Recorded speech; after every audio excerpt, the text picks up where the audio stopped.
Friends, you are watching Topic Guide. Today we are going to discuss 5 habits improve memory and leadership which neuroscience says. Let's go to the neuroscience, 5 specific tricks to improve memory and recall things better. Let's start with my favorite on the list because the neuroscientists who came up with it can't even explain why it works. Researchers from the University of Roehampton in London divided their subjects into 3 groups. In Group 1, participants were asked to watch a short movie, or memorize words, or study a set of pictures while walking forward. In Group 2, participants completed the same tasks while walking backward. In Group 3, participants acted as a control group, doing the same tasks but standing still. Results: the walking backward group, Group 2, recalled the movies, the words, and the pictures more accurately later, as the researchers reported in the journal Cognition. A massive study of 27,842 conducted by researchers associated with the Harvard School of Public Health, which found a link between diet and memory. Specifically, eating more vegetables and fruits, even fruit juice, and especially high levels of dark orange vegetables, red vegetables, leafy greens, and berry fruits, correlated to less memory loss later in life. In other words, you can't live on unhealthy food for 50 or 60 years and then make up for it by tripling down in your later years. Still, it can't hurt. And it's good advice for the next generation.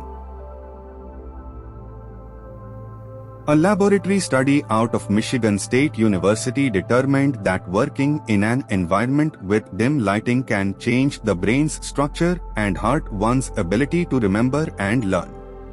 This was literally a lab rat study. Half of a group of Nile grass rats were kept in an environment with dim lighting. Imagine a poorly lit office with fluorescent bulbs above.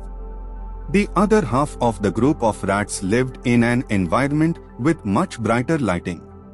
Imagine a sunny day outside.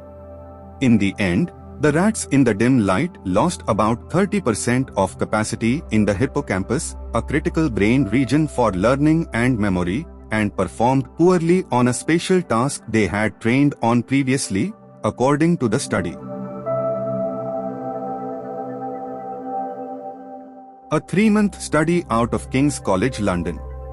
Researchers here wanted to determine if intermittent fasting might spur hippocampal neurogenesis, specifically, the development of brain genes known as CLOTO, and improve the memory performance of lab mice.